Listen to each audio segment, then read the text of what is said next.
Hello and welcome to the Superhero Show. I'm Chris and this is Daniel. And I'm hosting this week, which feels weird. Yeah. But that's because you're going to do most of the talking. Oh, no. I don't even know what you're going to say this week. It's all a bit of a surprise to you as well. But my colleague, Daniel Krupa, has been on the set of Doctor Strange. Yes. And did you love Doctor Strange? Was it Doctor Strange love? I was very, very enamoured with what I saw. Excellent. And I believe your piece is already on the site. Yeah, I hope they don't move the embargo, otherwise this show will not be running when we think it's going to run. So if all goes to plan by the time the show is live, you can go to IGN.com and you can read all about the things I learned on set. You can read interviews with Cumberbatch, the director, Kevin Feige. But yeah, I went to see the movie back in, I think March now. Yeah, I don't want to read, I want to hear. Yeah, so what do you want to know about? What do you want to hear about? What did it look like? What did it look like? So that's what I did. That's how I start on my junkets. What was it like? What's it going to look like? So I spoke to Kevin Feige for an hour, where he gave us the top-down perspective on what Strange is, what influences they're going to be drawing from, and where he fits within the wider Marvel Cinematic Universe for now. So first off, he said this is going to be the most standalone Marvel movie since the beginning. And even though this is an origin story, they've been looking back what they've done with their other origin stories and what they've learned. But his origin story is more in isolation to everything else. And Feige said, even if you watch this movie, if you didn't see any of the other Marvel movies, that wouldn't really impact this one at all. Okay. So he goes away, he has his accident, and then he goes to Nepal. And he's kind of there for, it seems like maybe a couple of years or more training. Yeah. And he's there while a lot of the other stuff is going down. So that's why the story can be more kind of isolated. I'm sure there's going to be one or two little strands, but a lot of it is going to be a standalone movie. And when we spoke to Scott Derrickson, and I know we talk about this a lot on the show about how you're going to categorize the genre, Derrickson came the closest to giving it a kind of name. And he said a supernatural kung fu movie. So that's going to be what the fighting style is going to be like, and the supernatural element is going to be kind of layered on top of that in terms of the action. Because they described the action sequences, and they said there's 4 main action sequences in the movie, and they all kind of riff off classic action set pieces. So a foot chase, or you've got to stop a ticking bomb, and they use them as the building blocks to create a more elaborate supernatural twist on it. Right. So it'll start off as a foot chase, but then you'll start spilling through other dimensions, and perspective and gravity start warping, and it becomes more and more elaborate and strange. That sounds great. Sounds cool, doesn't it? I'm in. Are those training sequences going to look sufficiently different to Batman Begins? So I think the environment, like the dojo called Kamatage, I think, it does look similar, but they all kind of have iPads there and computers. Because even though it is ancient, that doesn't necessarily mean it's not modern. Oh, there's an iPad joke in the Yeah, trailer. well, the Wi-Fi and stuff. It's Wi-Fi. Just because they live in this kind of retreat, they're still very in tune with modern technology. They don't seem technology and mysticism as opposed. Yeah. And a lot of it comes down, when we spoke to Scott Derrickson and Feige, they were talking a lot about the underlying philosophy of this movie, because when we've had magic before in the Marvel Universe, where Thor says, magic and science, they're pretty much the same, depends how much you know. He comes from a society that has pursued science in a different way, and it's the Arthur C. Clarke quote, any sufficiently advanced technology is indistinguishable from magic. And the Ancient One kind of explains that to Strange. He arrives, he's a skeptic, and she goes, if I talk to you about dimensions or spells, you're going to be skeptical. But if I start talking to you about quantum mechanics or programs instead of spells, you probably will be more kind of receptive to it. So it's more kind of about how he needs to kind of get rid of the vocabulary he's used to and just begin his learning some kind of new science. Yeah.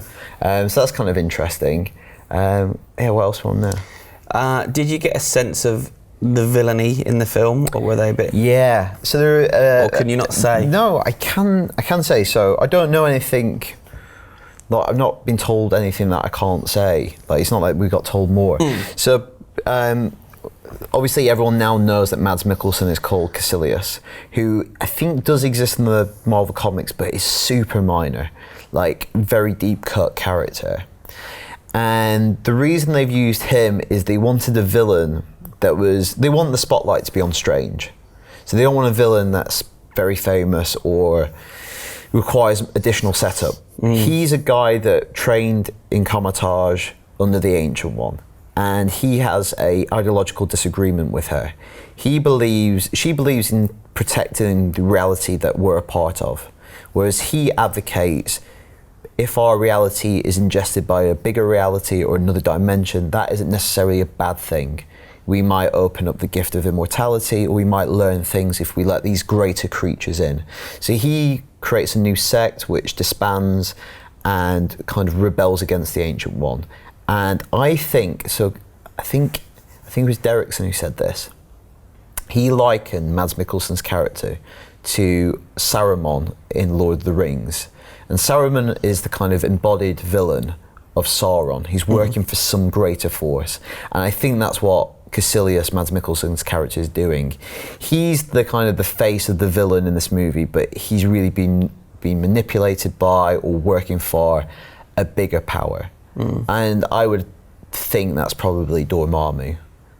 There was some kind of glyphs and certain props that we saw that kind of would point in that direction, which would make sense to set up a bigger villain for both Strange 2 and also a bigger tie-in movie way down in phase 4, I think. Yeah, something cosmic. Yeah. Who was the funniest on set?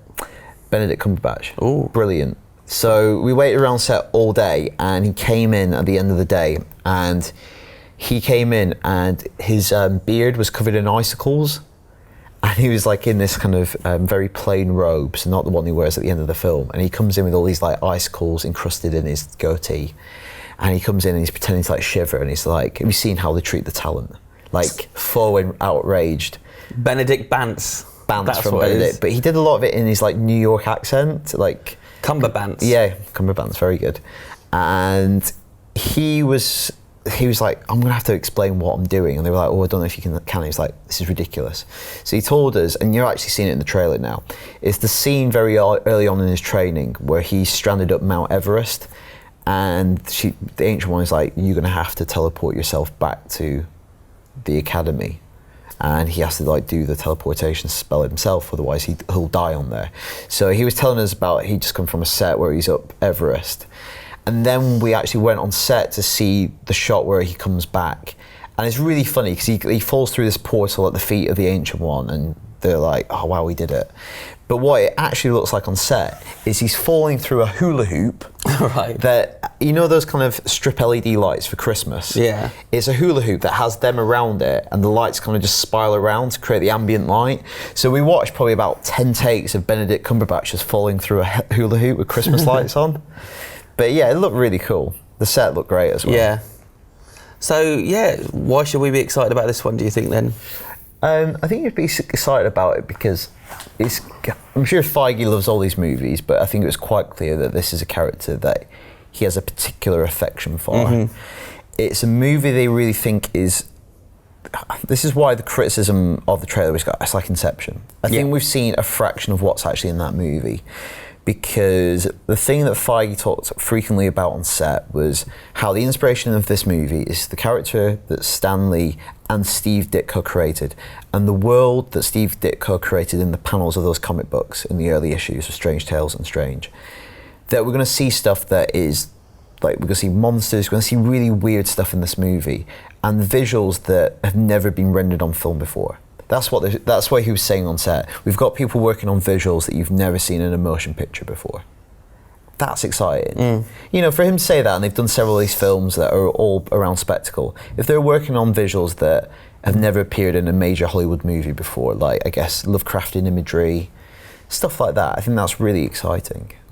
You got me, I'm jazzed now. You jazzed? I'm ready. I've been jazzed all year. So if I don't like it, I'm going to call you out on it on this blooming show. Don't call me out, I didn't make it. You just told me it's great. I said what I saw was great. I didn't see any of these visuals. It might just look like Inception. I'm in though, it sounds good. Yeah. Anything else, or is that you done? The rest of it will be on the site. Excellent. Oh, nice little advert. Tilda Swinton really knows her stuff as well. Does she? She's a very smart lady. I really liked her. Oh, cool. Cool. So I go first? Yeah.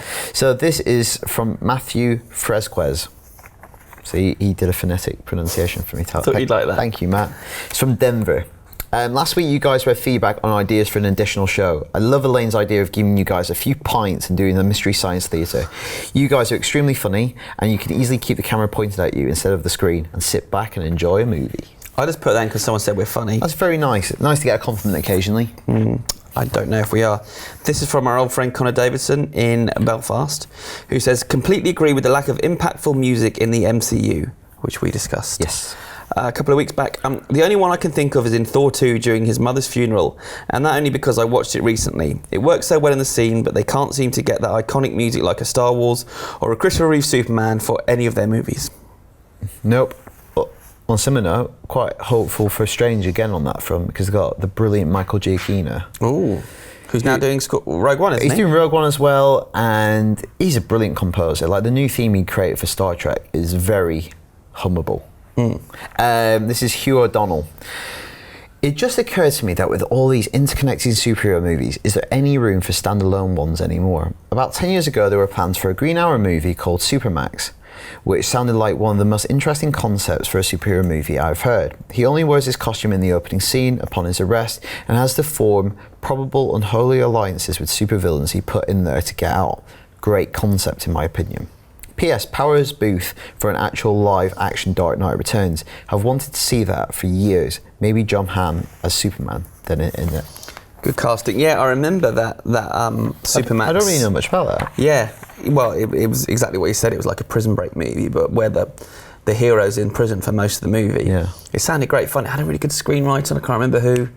I should know that. Yeah, that was all set up, and then it fell apart. Yeah, I was thinking about this because you and I have been watching more episodes of Luke Cage, and which by the time this goes live, so Luke Cage, and it's almost getting to that point with the Netflix shows as well, where they're under so much pressure to build towards a bigger thing and interconnect and intersect with each other, that sometimes I'm watching it and going, oh, I wish they just had a writer who wanted to do one-off episode that was really cool about one minor villain or just one concept for a Daredevil story. Because now it feels like they're all locked into building this bigger picture thing. There's not that kind of creative freedom in the same sense. Should we do our Luke Cage episode next week? Yes. Final one? Yeah, spoiler cast. Spoiler cast? Yeah. Sounds good. This is from Steve Hume, who says, I finally went to see Suicide Squad today, and in a strange way, I liked it. Because I found it reminded me of one of my favourite films of all time, Stephen King's Maximum Overdrive. I've never seen that. You ever seen that? Stephen King directed it. The reasons I love this movie are as follows. Laughably dodgy special effects. The entire film looks like it's been edited by a 3-year-old, someone on drugs, or a 3-year-old on drugs. Well, cringeworthy dialogue by every single person on screen. The script is so bad that the ending seems to be for a different movie altogether. Quite an enjoyable soundtrack. It was probably meant to be very serious in tone originally. It's such a shambles that I piss myself laughing every time I see it. what year did that come out? 85 maybe? That's probably when King was Blitz, wasn't it? Oh no, it's dark. Is that dark? He speaks quite publicly about it. Like, there was a good period of that era where he was probably what you described. So I guess Steve's saying unintentionally enjoyable, laughable. Yeah. Both movies. Harsh. I mean, I don't know if I should have read that out. It's pretty... Oh, that's fine. Yeah, At least pretty you quite like flippant. it. Pretty flippant. Hell. It's nice to have a positive Suicide Squad email. Daniel Bullard. He's from New Jersey. I'm totally on board for a drunken superhero show. Is Chris an angry drunk? Well, I can confirm he's not. No? Well, last time we went out, you went home early. I did. Before you got all hairy. I was feeling under the weather. Yeah. And I didn't know you guys were going to go off and play blooming Overwatch. Yeah, but you're not an angry drunk. No. Some people on the team are. Who? Oh yeah, him. Yeah, the one you'd expect. You know. I'm a lover, not a hater. Yeah, especially when you're drunk. Cool. Thank you for your feedback this week. If you want to email us about anything, let us know, superhero show at IGN.com.